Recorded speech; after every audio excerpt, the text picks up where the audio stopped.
Good evening, I'm Joel Landy and you're watching Songs of Freedom. I've been looking forward to this interview today. Sitting beside me here is Kevin Annett, and he has a story to tell you, something you probably don't know, and it might even shock you to learn this tonight. Let me read to you a little bit about Mr. Annett. Kevin Annett is in New York City this week to meet with international human rights lawyers who are assisting him in bringing charges of criminal conspiracy against the Pope, is that right? And the Crown of England. He will then be going to Europe to help convene an international common law court of inquiry into crimes against humanity by the Vatican, the Crown, Canadian churches, and pharmaceutical companies. His website is www.itccs.org, and he is seeking eyewitnesses to crimes committed against children, indigenous people, and others. And you can contact him. We'll have that information for you later on. Kevin, these are quite significant charges. What is this story? Well, the story is about genocide and a deliberate plan by government and churches going back many years to target and destroy the majority of the native population in Canada under the guise of education and religion. Now, people in this country would have no problem sort of relating to that. Right. But wasn't Canada different? No, as a matter of fact, in many ways it was worse, because one of the big differences in Canada is that that whole plan was done pretty much under the control of the churches. You find, for example, in the Indian boarding school system in America, there were missionaries involved, but it was the Bureau of Indian Affairs from the beginning doing this. Canada, the churches had total carte blanche to go in, round up kids, incarcerate them, use them, including in slave labor, in medical experimentation programs, child trafficking networks, the whole gamut of crimes against humanity had all been documented with eyewitnesses and other means. And this went on until 1996, if you can believe it, for over a century. And our statistics show that over half these children never came back. The average death rate in the Indian boarding schools was between 40 and 60%. Now that's 50,000 or more children over a century. It's being corroborated by documents, and even the government's admitted that there was that high death rate now. Wow, so if the government admits to it, what actions can be taken against them? In theory, they, under international law, the heads of these churches and the government, even the Prime Minister, could face serious charges. The problem is, in Canada, they are in power, and so they set up this dubious Truth and Reconciliation Commission, which says, we're going to investigate it, but the churches are off the hook, they can't be charged with anything. To get any kind of financial compensation from the government, you have to sign off on any legal action against the government and the churches. You can't name names, you can't make inquiries about what happened to these children, the ones who died. It's a completely controlled process, which you'd expect in a system that's trying to protect itself. But this is why we're going outside the country. We want to bring in human rights charges against these churches, not just in Canada, but this is many places in the world this stuff went on. This is, yeah, on the scale of heaviness, out of 10, this is like an 11. So tell us a little bit about you. I mean, how did you get involved in all this, and why do you care? Well, I got involved in it through a process of naivety, you'd call it. If I hadn't known any of these things, first of all, I would never have got ordained in the United Church of Canada, knowing that these crimes went on. But I was, like a lot of white Canadians, very ignorant about our own history. So in 1992, 20 years ago this month actually, I showed up. I was a newly ordained minister, and I had a young family, actually a newborn. She had just been born a week before we got there, 2 daughters, and I began to work in the community there, and I began to meet a lot of Native people who had these stories. As a matter of fact, the very first Native home I went into, I heard a story that his best friend had been killed in the Indian boarding school, beaten to death in front of him, and then buried in the hill behind the school. The very first Native home I heard that in. Every time I went into a Native home, I was hearing these stories. First reaction was, well, how could this have been happening in the church I was raised in? You know, the church that was always giving us these beautiful sermons about, you know, loving your neighbor and sending off money to Haiti and doing, you know, relief for the poor and all this. At the same time, being involved in these crimes against children and humanity. And I went through that whole denial process, but the more that people came to me, the more the stories I heard, I couldn't deny this anymore. And so my first reaction was to go to the church. I said, what's going on with this? Like, do we have any knowledge? they said, and it was kind of like a scene out of The Godfather, you know, they said, you have a young family to take care of, I'd keep your nose out of this. The church told you. Church officials said, look, the natives all hate us because we took their land, they're making these stories up, don't listen to them. Now that was before the lawsuits had begun, so the church was free to say. But you did take their land. Yes, yes. And you see, that was in 1992. In 1996, these class action suits began for the first time. And one of the reasons they began is by then I had been fired and I began to work with these people and we brought this stuff out in the press. They couldn't deny it anymore. When you have eyewitnesses describing killings, when I was digging up documents, which by the way you can see online, all of this stuff is posted at hiddennolonger.com. Hiddennolonger.com. That's right. All of these documents, for example, one that, and I'm sorry I don't have them here in hard copy to show you, but one document shows a report from a doctor who worked for the Indian Affairs Branch, went out on a tour of all the Indian boarding schools in 1909. He found that it was a regular practice of these ministers and people who worked in schools to take children who were healthy and make them sleep and play alongside kids dying of tuberculosis and never treating them. Literally locking them away at night. Now before penicillin, the only way you treated TB is to isolate, quarantine. Never quarantine the kids. As a matter of fact, we have a picture of native kids who have open TB sores sitting alongside healthy kids in class. That was published in a book called Shenwalk's Vision in 1996. It's in the university curriculum. People are looking at that picture and they say, oh, I don't see genocide anymore. It's that kind of level of denial going on.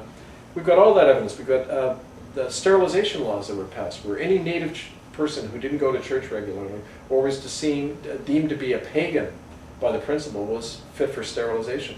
Now that's a crime of genocide under the UN Declaration. Sounds like murder to me, yeah. It's what the Nazis were doing. As a matter of fact, these laws came in British Columbia the year Hitler came to power in 1933. It was the same eugenics program on both sides of the Atlantic aimed at the so-called inferior races. And as a matter of fact, Hitler once said that he got his ideas from how the Americans or how the North Americans had dealt with their Indian population. So I mean, there's a direct tie there, and it's hard in a country that won the war, our war against Native people, to bring charges against the institutions still in power. We need a Nuremberg trial here, but it would be kind of like trying to do it if Hitler had won the war. It wouldn't have happened. Kevin, what I'd like to do is I'd like to show a trailer from a film that you've produced called Unrepentant. Yes.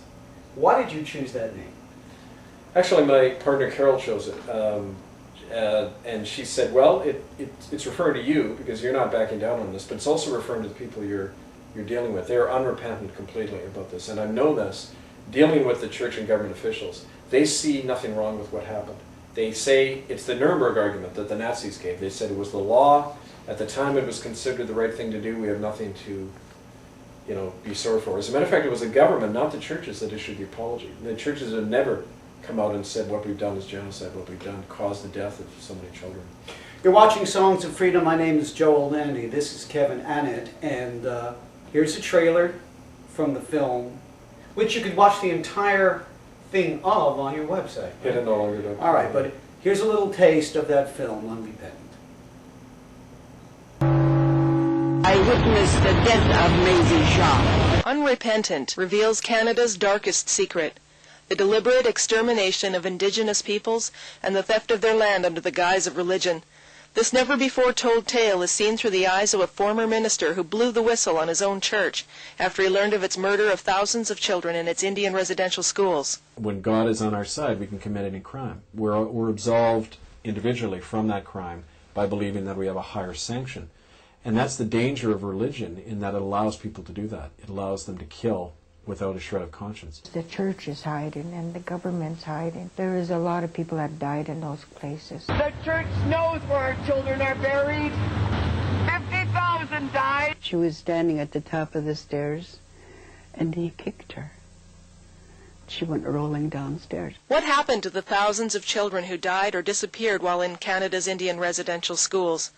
Why have Canada and the churches responsible for their fate refused to say what happened to them and stayed silent in the face of hundreds of eyewitnesses who claim seeing murders and experiencing obscene tortures in these schools? And why do Native people across Canada continue to die at genocidal levels? Unrepentant dares to pose these questions in the face of denial, cover-up, and attacks from the Government of Canada and its churches. The Achilles heel here is the issue of the land. How was it gotten? When you look at the mechanics of how the land was taken, it's out and out murder, mass murder. That's exactly what I feel. There was genocide. The control was taken over when our people started to die. And they said they're burying another one. Forced to choose between the truth and his own church that committed these crimes, Reverend Kevin Annett opts for the truth at a terrible personal cost. In a seemingly hopeless battle, Kevin and a handful of Native survivors try to force disclosure out of powerful and murderous institutions. Filmed on location on stolen land where the planned extermination of Native people occurred and is continuing, Unrepentant dares to expose Christian Canada's dark shadow for the first time by exploring one man's struggle to remain true and do justice to his culture's victims.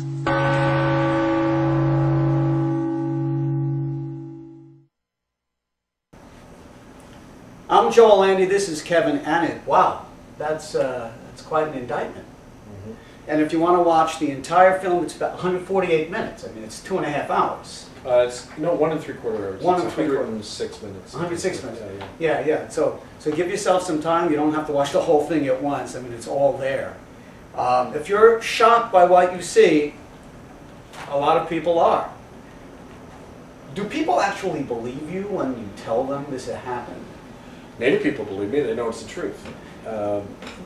Do they tell you that I thank you for coming along because I saw this happen and no one's ever asked me about I it? get that a lot.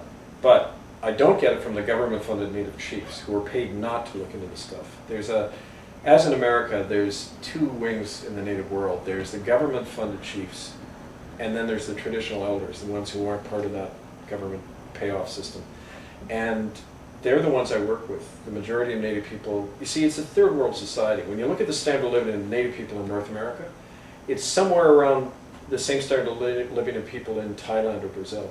It's the infant mortality, the average death rate in the Native world is the same as it was 50 years ago. The average life expectancy of a Native man in Canada living off reservation is about 48 years old. Now that's the impact, intergenerational trauma that's passed on. You know, all the drug abuse, the suicide, all of that can be traced to this deliberate attempt to destroy the continuity between generations, family loyalties, knowledge of your own language and who you are. If you take a Literally person's destroy. culture, you take their land, what do they have? Nothing. They die from the inside out, and those are the people I work with all the time. And you know, the government and churches know very well that what they're part of, and you know, if there's big money involved in this, a lot of Native people are still sitting on uranium resources, water, hydroelectric power. A lot of the people living on the streets of Vancouver who I work with, the homeless Native people, 90% of the homeless are Native. 2/3 of the women working on the street are Aboriginal, but they're only 2% of the population. Those people, when you talk to them, they were forced off their land by their own chiefs who sign away deals with logging companies, right?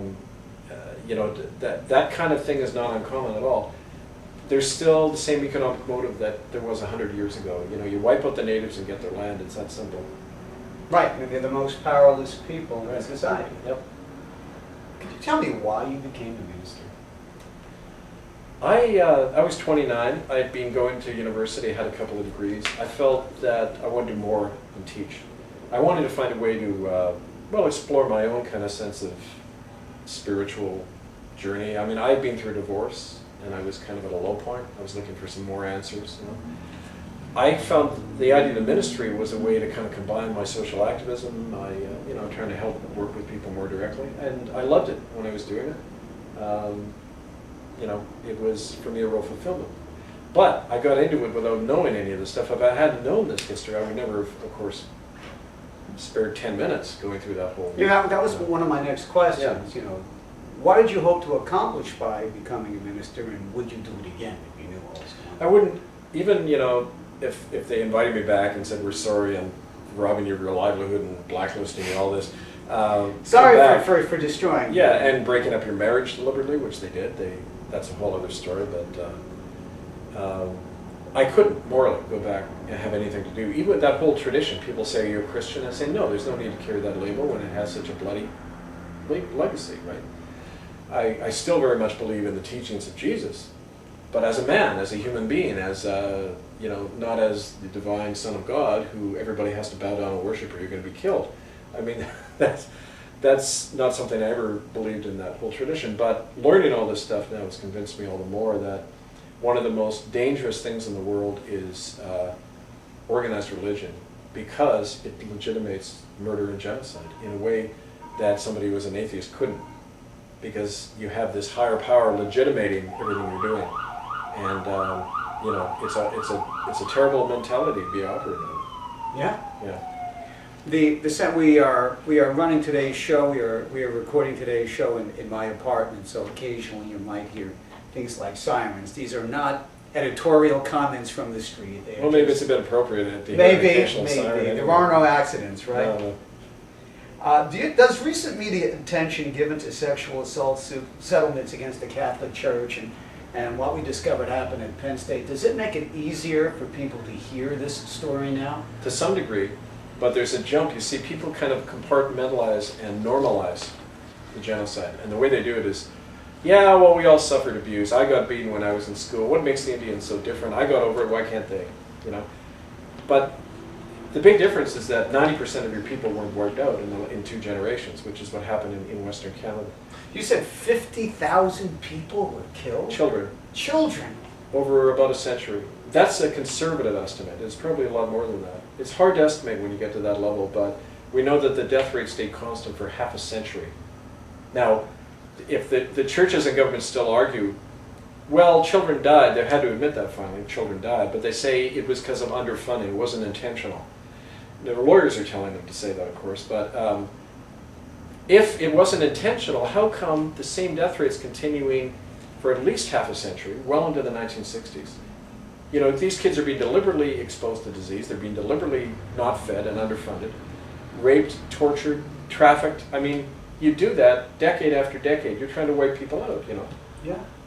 Now, there's an interesting quote about you attributed to Noam Chomsky. He said, Kevin is more deserving of the Nobel Peace Prize than many who have received it in the past. He actually said that.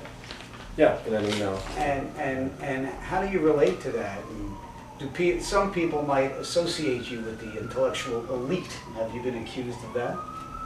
I've been accused of a lot of things. That's I would imagine so. That's a minor the one. milder accusations. Chomsky's one of my heroes. I have a number of those books on my shelf. Well, I met him a couple of times. He's read my book, and that he said he was sorry he couldn't be more involved in it, but he had 300 lecture invites every week, so he couldn't come up and give us a hand. But Noam, if you're watching, you're welcome on the show too. I've just always done everything I say is based on hard evidence, and as Noam Chomsky actually said to me once in a telephone conversation, they'll accuse you of a lot of things.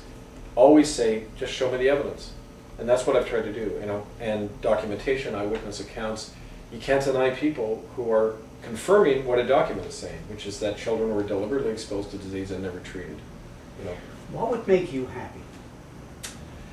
I'd like to see the people ultimately responsible, the heads of these institutions, go to jail. I'd like to see a real criminal investigation done to find out where these children are buried, to give them a proper burial, to give them proper recognition, memorial sites, all Aboriginal Holocaust museums where this genocide can be documented.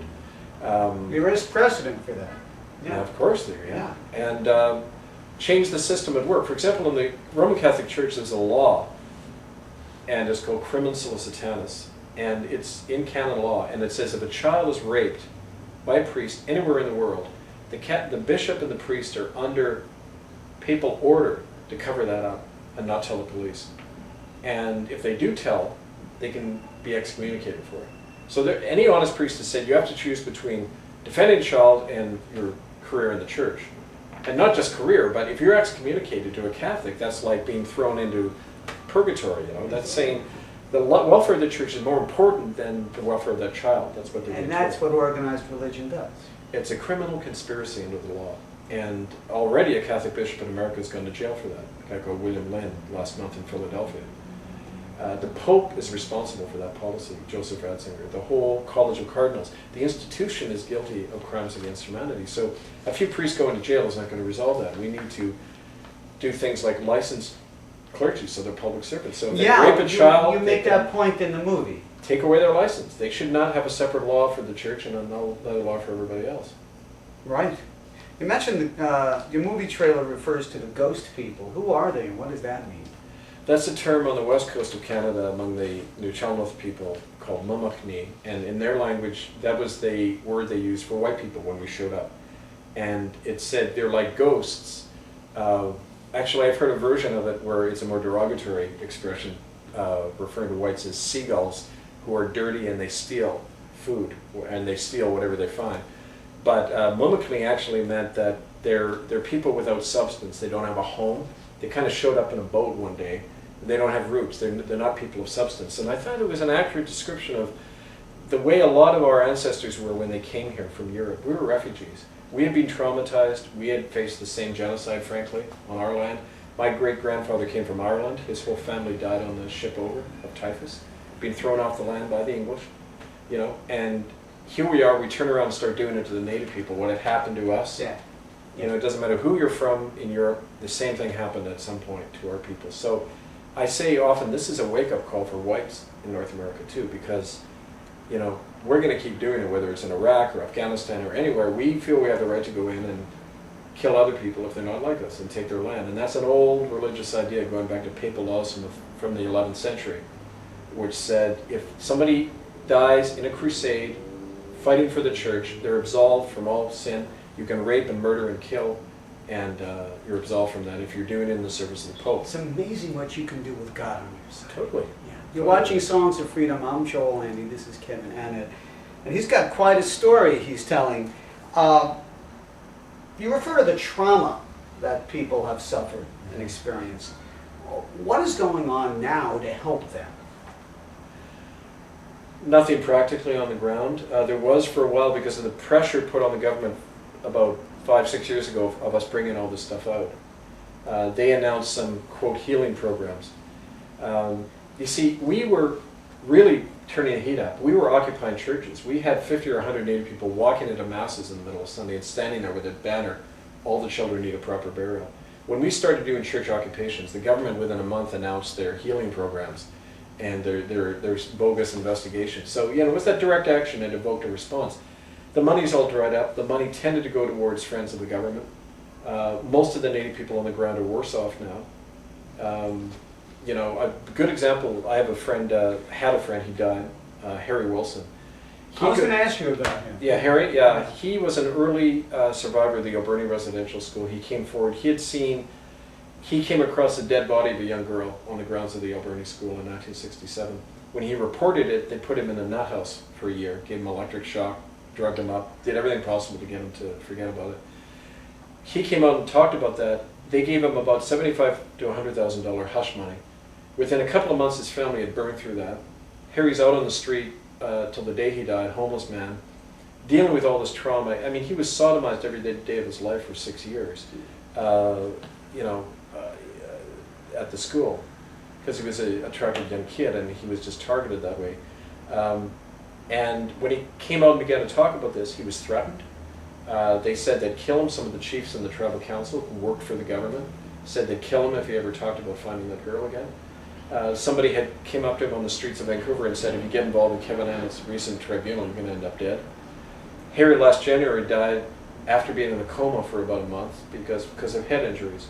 And it's easy to kill a Native person on the street. It happens all the time. As a matter of fact, you know, I mean, here's my friend Bingo Dawson. He was beaten to death by 3 Vancouver police in December 2009 after they had threatened him. He had led some of the church occupations. They threatened him, they killed him. Cause of death, alcohol withdrawal on the death certificate. But the toxicology report said there was no alcohol in the system. Okay? That's constant. I mean, that kind of thing goes on all the time. So that's what happens if you're a Native person, you speak out about this. There's no healing going on. It's those words are used in the media to placate the conscience of white Canada. You know, and that's what you get now from white people. They say, well, the Prime Minister apologized. Isn't this all fixed now? Isn't it resolved? You know, they think it happened in the past, who gives a shit, kind of attitude, you know? Yeah. Yeah.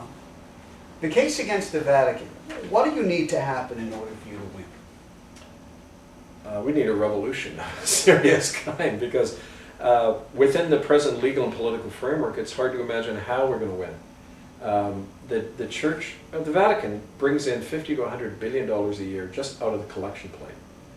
There's financial concordats, which are agreements between 173 governments and the Vatican, including the United States government, where taxpayers' money is funded into the coffers of the Vatican Bank. Even if you're not a Catholic, you're funding the system. It's called a financial concordat. I didn't know that. Well, ask your congressman about the financial concordat with the Vatican, see what he says.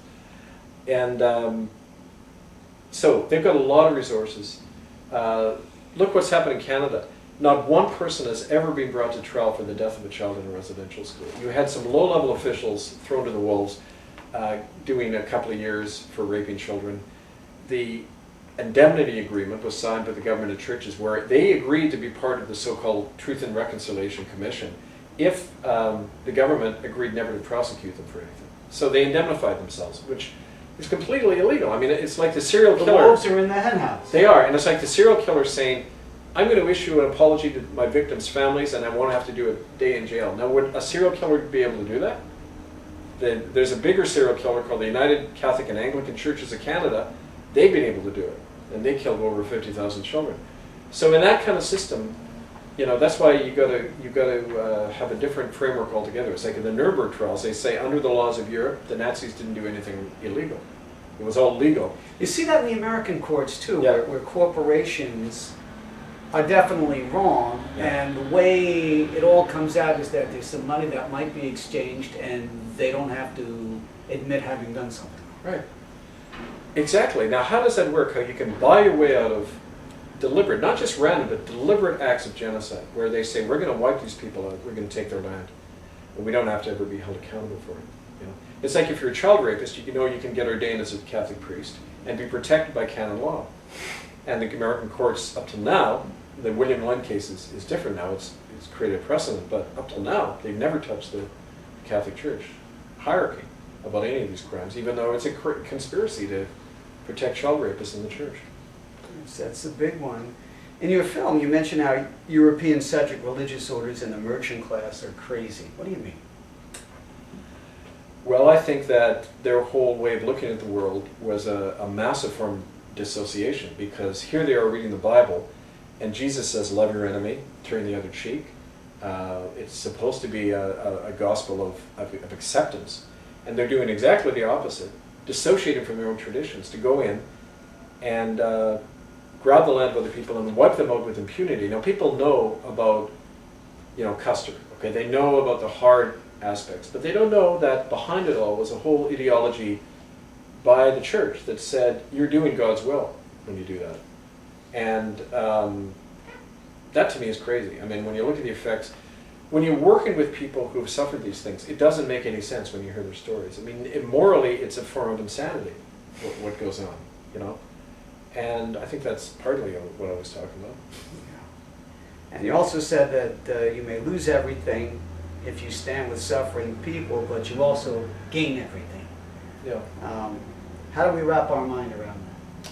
I think you can only wrap your mind around it if you go through it. And, you know, that side of the experience, it's hard for people to understand that. So much of my life before this was I was constructing security around myself all the time, you know, for my kids, for myself. We go through life thinking, if you do the right thing, you'll be rewarded. If you abide by the law, you'll be, you know, the state won't come after you, you know, you won't be blackballed.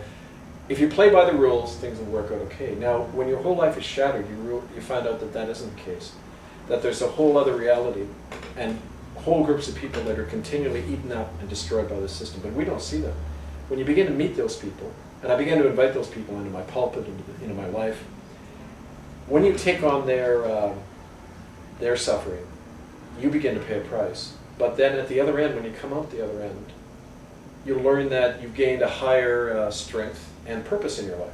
And, you know, like I lost my kids over this. I lost my family. Wow.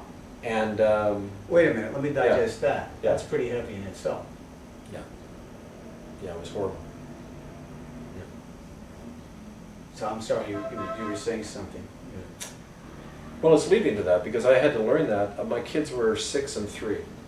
And the church came to me and they said to my wife at the time, Anne, and they said, you have a chance now to make amends. Because I had written a letter, the way it happened, I had written a letter to the church saying, look, there's evidence we stole land and children died in these schools. When are we going to do the right thing? They come back at me and said, if you do not agree to a psychiatric exam, a year's training without pay, you are defrocked. You're not just fired from this church, you're permanently expelled from your livelihood. Without cause, without any evidence. And you have to agree to basically admit that you're a nut bar, okay, incriminate yourself. And when I wouldn't do that, the next week they went to my wife and said, he's never going to work again in Canada. We'll help you with your divorce if you leave him. She did. She waited till the next Christmas, but she left. Lo and behold, in divorce court, there's all these documents from the United Church claiming that I'm crazy on the basis of no psychiatric exam, just the allegations of untrained clergy, right, who aren't even professionally competent to make such an allegation. And your crime was, as you say, living the message. Right, now I lost custody of my kids. All of a sudden I couldn't see them. The judges came down on me in a big way. As a matter of fact, one of these judges in divorce court turned out to be linked to what we believe is a whole child trafficking network on the west coast of Canada, which involves church lawyers and officials. That some of the stuff, one of the reasons they came down on me is I had inadvertently discovered that. Because the residential schools were a source of children for many years for these child traffickers that are still operating in a big way. As a matter of fact, UNESCO named Vancouver, Bangkok, and Rotterdam as 3 major cities where judicial and political involvement is protecting child trafficking at a very high level. Wow. Yeah, Vancouver was one of the cities they named, and it's the whole Native connection. That's a surprising, I mean, if I represent anybody in this country, well, that's going on in the East. No, But Vancouver too. Yeah. And that's a whole other story. But anyway, the divorce court ruled that I was to be denied my kids. I could only see them 2 visits of 4 hours a week, every week. And, my daughters were just distraught, like, why can't we see daddy anymore? That went on for years, and I couldn't get work. I was blacklisted. After a while, they figure if you do that to a man or a woman long enough, they're going to crack, they're going to commit suicide. And they'll become the crazy person. And they're wanted case to. proven. Yes. Case proven. Right. I figured all along, screw them. Why would I do their work for them? I've got to face my kids one day, and I've got to tell them the truth. So that's what motivated me all along. I wouldn't let them get away with it. It was that anger that kept me alive, kept me going. It sounds like you're on this journey that a lot of the great prophets were on. They paid a price for living the message. You mentioned that in the movie. There's always a price to pay, but at the same time, people are coming to me all the time with these stories, and I'm thinking, my God, if Harry Wilson can survive, right, and Ricky Levely and Bingo and all these guys surviving on the street, and they were through a lot worse than me, then I can. I mean, we give strength to each other. It's like hugging that tree or hugging each other. You gain strength, and that's why when people talk about healing, you do it together. You don't do it by yourself in front of a shrink. I found the Native people who survived this is the ones who've recovered their language. They've been able to speak about it and not be gagged. It's the same with me. It's when I talk about this, it's therapy to know that we can have an effect in the world. And when I went into that church, I got to tell you the story. One of my friends who died actually, William Coombs, again died in a hospital very quickly under suspicious circumstances. But Billy Coombs was part of the group. We went into a Catholic church in Easter Sunday 2007. We occupied the main Catholic cathedral in Vancouver with our big banner, "All the children need a proper burial." William, up to that day, could not even go near a Catholic church. He started getting physically ill when he saw that cross because they had him strapped into an electric chair in the basement of Kamloops Residential School. They had an electric chair where they were shocked the kids. They had a rack down there where they used to. It was like horrible stuff the priests were doing. He saw kids killed and buried in the orchard. I mean, he could never go near a Catholic church. That day, who's standing there at the front door with us but William? And I say, my God, William, how can he? He said, I didn't want to let you guys down, right? So he was in there with us, and then I look around, I'm standing there at the front of the church during the Mass with the banner, and these priests are so pissed off at us. I mean, they wanted us dead, right? One of the priests had me by the arm, was trying to pull me out, and I said, he said, we've asked you to leave, and I said, we've asked you where these children are buried. The ones that you killed in your Indian boarding schools. So the congregation are sitting there kind of like, who are these people? Like they're just wondering. I'm looking out there and there's William with a big smile on his face handing out flyers to people in the pews, right? We come out of the building, the cops haven't even arrived yet. It was kind of interesting because the day we showed up, the doors were standing wide open of the church, no security, no cops, which normally would be there, right? They're not there. I'm thinking, this is a sign, let's go in, right? So we went in that day. We finally go out after a few minutes. We were in there about 15 minutes. We started drumming, the elders, it was haunting. Like we heard the drums, we started drumming as we walked out. As we walk out, the whole congregation stand up, right? Really to honor these children, right? And we walk out, the cops come running out. It's like some Keystone Cop thing, you know. They say, "You can't go in there." And I said, "Sir, we already have," you know. William is there, and he's so happy, right? Like, I did it. I was in there. I said what I had to say. I did it. I'm not afraid of these priests anymore. That next week, for the first time in his whole life, he stops drinking. Really? And all the years in therapy, he hadn't done that. But doing that with all of us, you know, together, making a statement of recovering your voice and being able to point the finger where it belongs, right? It was like this thing lifted from him, right?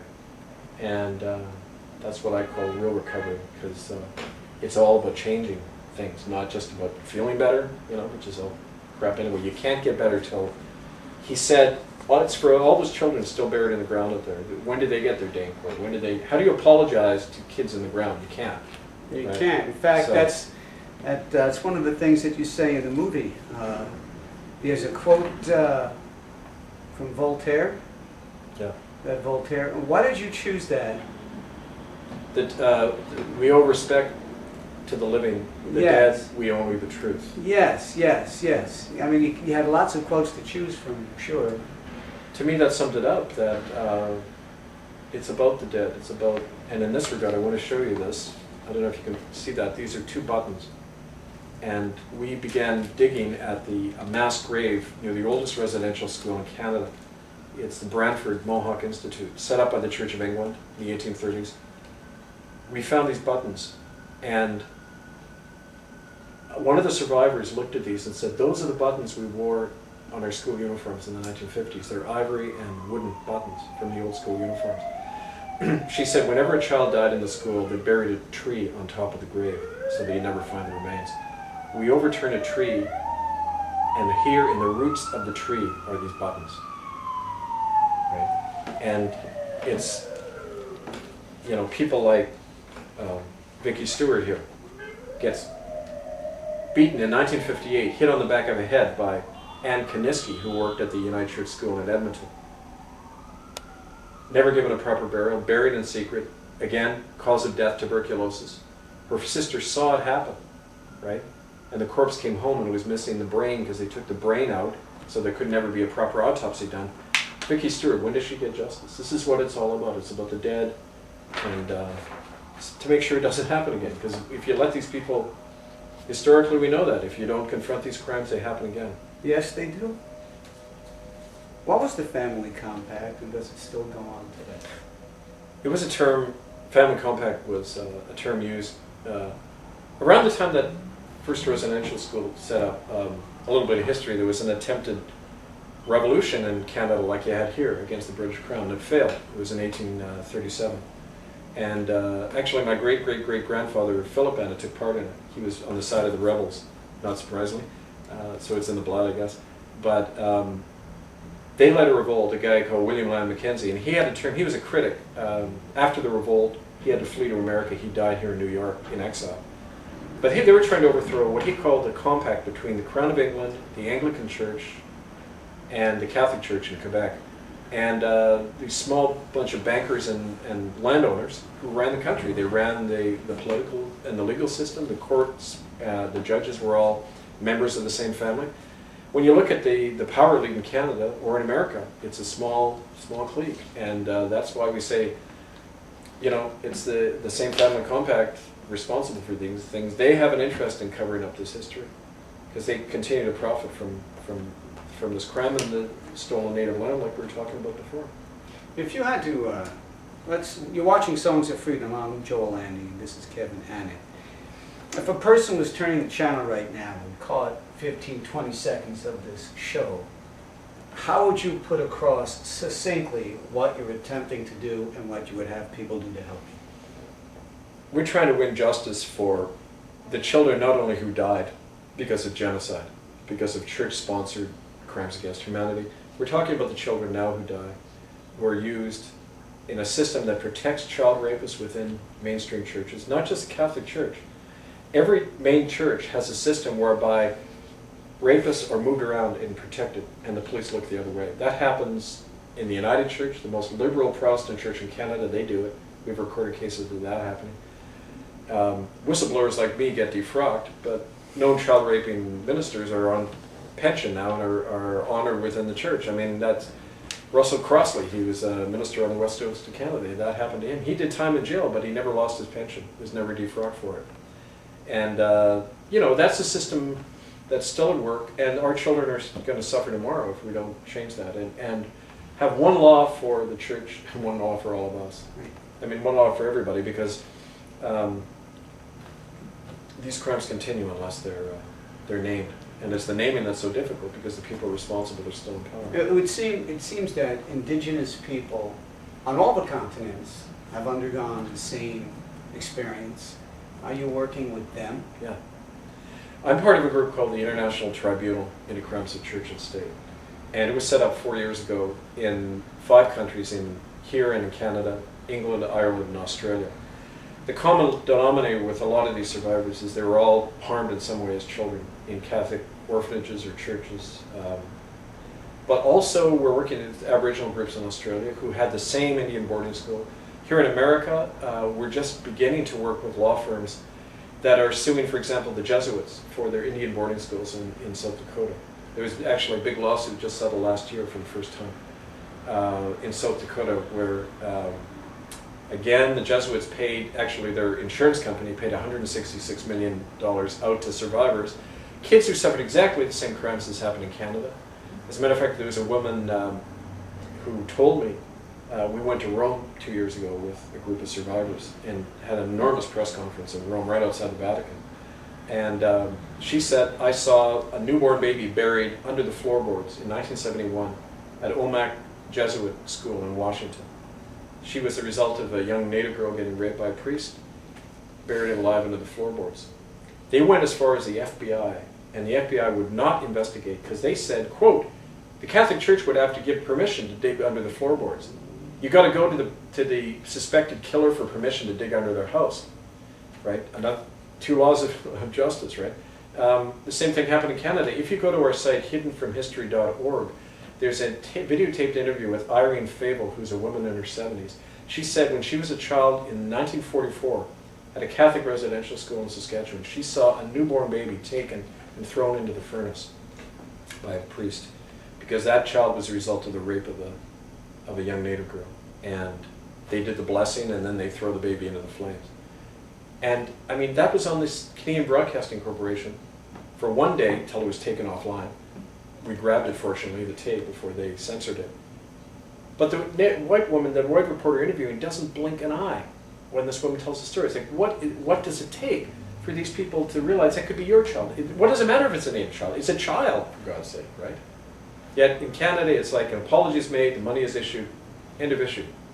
Now that is sick. That is a real sickness going on. And that's part of what I'm talking about now. We shouldn't be talking about healing for other people. We've got to look in the mirror and say, how could we have done this? How can we continue to do it? What does it say about our culture, right? And us.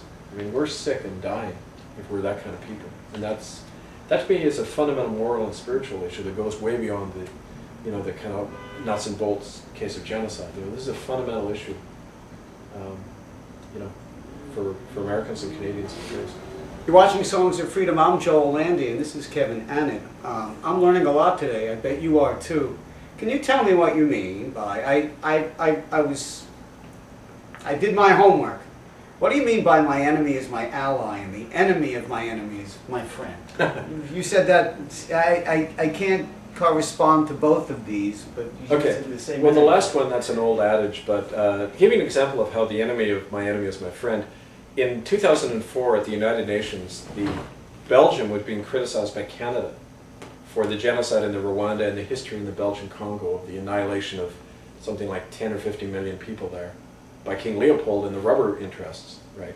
A bit of history that was wiped out of our consciousnesses. Noam Chomsky says it went down the memory hole because of, in World War I, the need to have Belgium as an ally against the bloodthirsty Huns, right?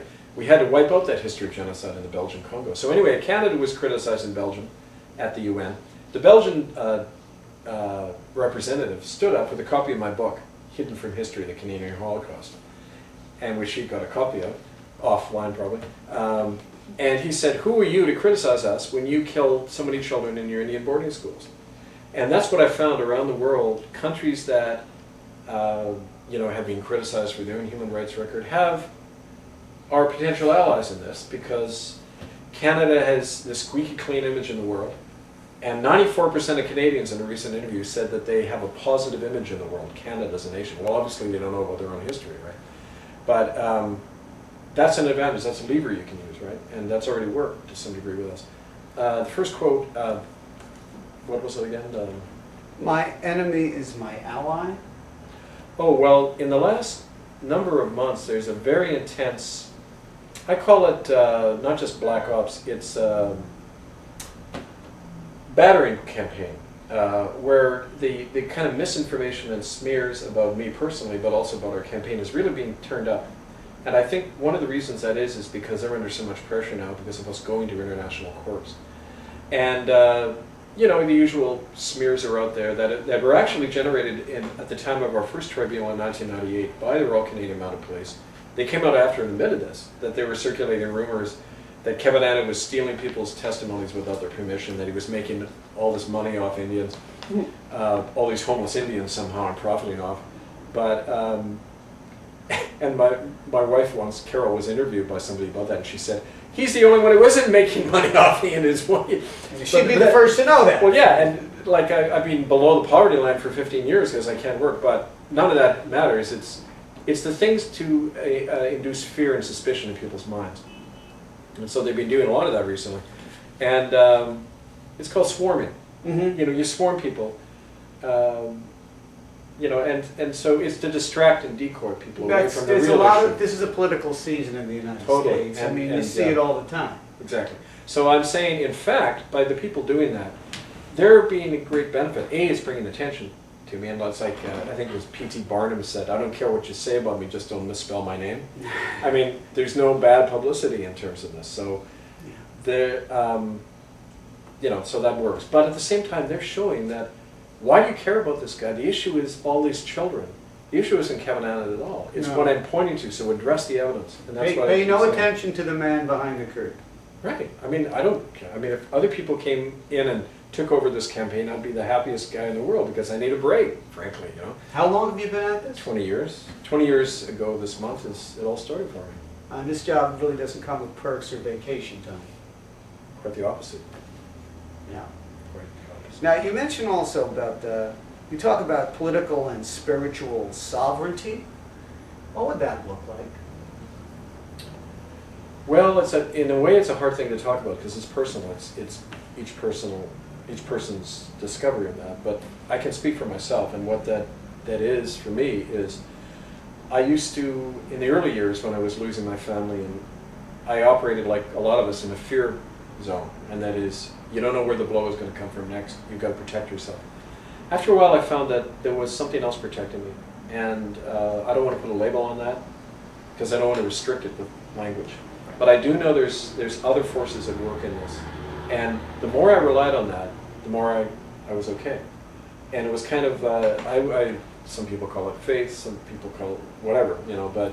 The force. The force, whatever. Yeah. It's out there and it's in us. And I found something within myself. I didn't know it was there, but it was always there. And it's within each one of us. And I always like the quote from Jesus where he says, the kingdom of heaven's within you. It's not in a church, it's not in a law. Right. The church hates that quote, right? Because it invalidates all of religion. It says, it's within us, we can live it. And once we start living it, it's a light for other people. And it needs to be out there, that example, because it's what keeps people's hope alive and their determination to win justice and make the world better. you know, our world is in a very serious mess. We all know that. Yes. And the question is always, how far are we willing to go?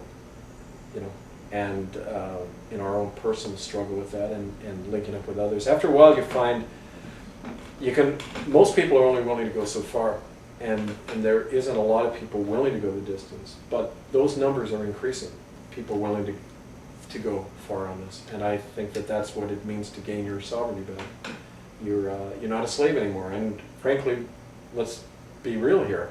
We're raised in this culture to be slaves, to be subservient to authority, to doubt ourselves, to always think there's somebody else who's the expert.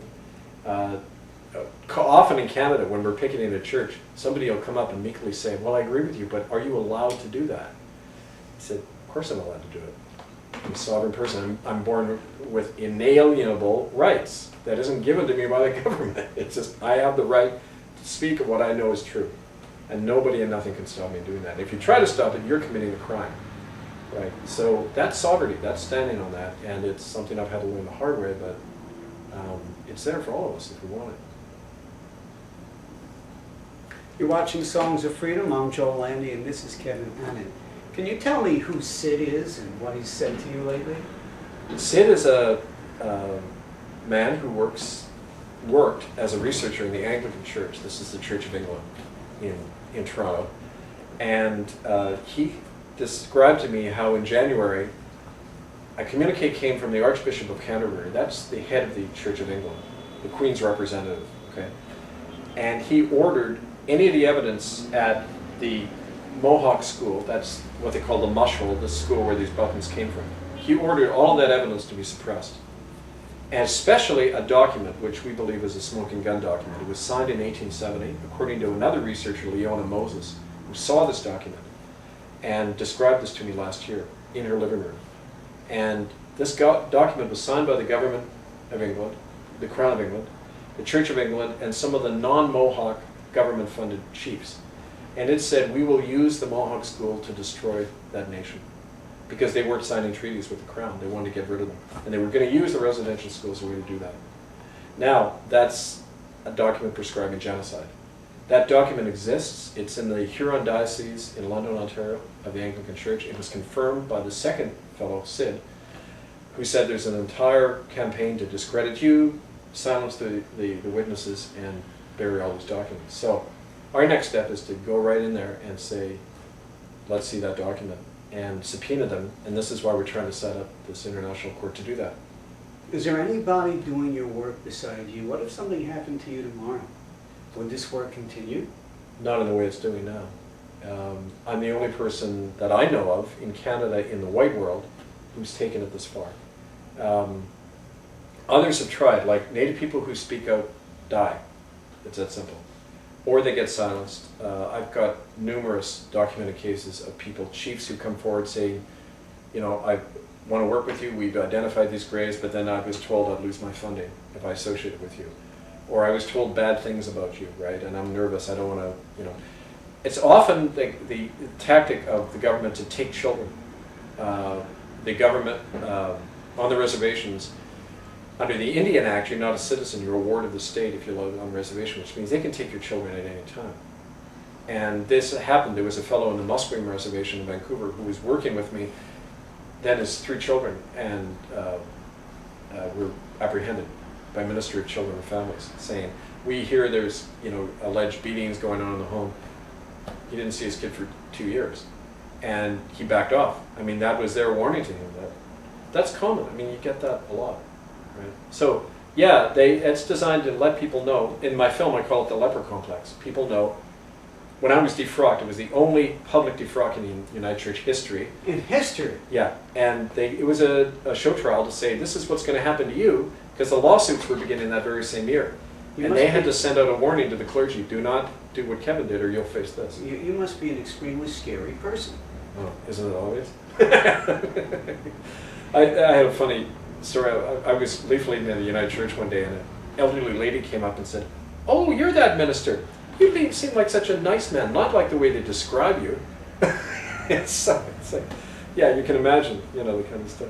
Out of curiosity, I play with technology a lot. Has electronic technology helped you keep your word Yeah, above the emptiness of not being seen? it has. If it wasn't for the internet, if it wasn't for alternative media, the story would not be known. Has Amy Goodman interviewed you, or have you been on Democracy Now? Or We've written to them and sent them. They're on our list, and I haven't heard from them. No. Canada. The problem is, I talked to a guy at 60 Minutes once, and he said, Indians aren't of interest. And now it was probably just his bias speaking, but Canada is of zero interest, right? Land of ice and snow and smiling Mounties. I mean, we don't want to kind of upset that image. Wait, so it's not about the importance of his story on 60 Minutes? You'd think that. I would think, yeah. You'd think, especially now with it happening in America too, these Indian boarding schools were all over America as well. The same crimes. Yes. You'd think. Can I play word association with you? No. All right. So don't think too hard about that. Just I'll empty my mind. Yeah. respond. Yeah. All right. Church. Murder. Reparations. Money. Monarchy. Corruption. Clergy. Blood.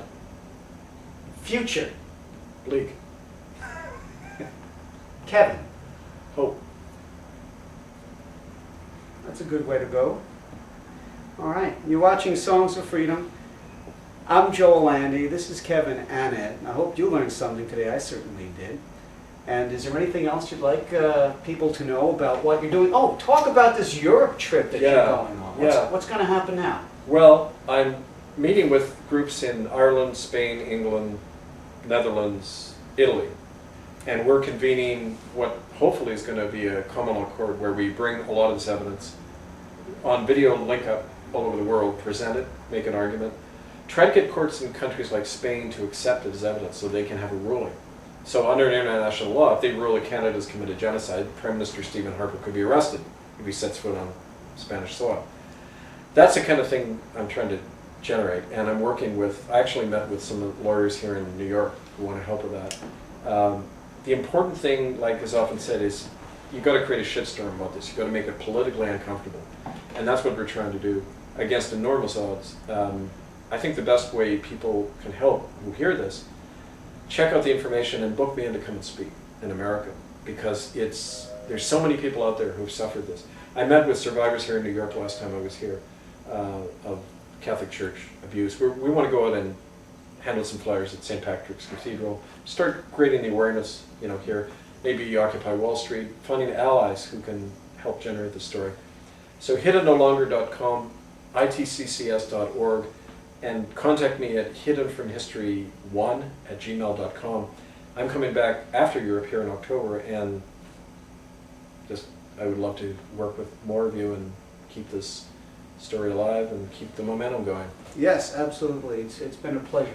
Thank you, Joel. I'm Joel Landy. This is Kevin Annett. If you want to know more, go to these websites, and you can contact Songs of Freedom at singfreedom.org. And stay tuned, stay active, and we'll see you next time on Songs of Freedom.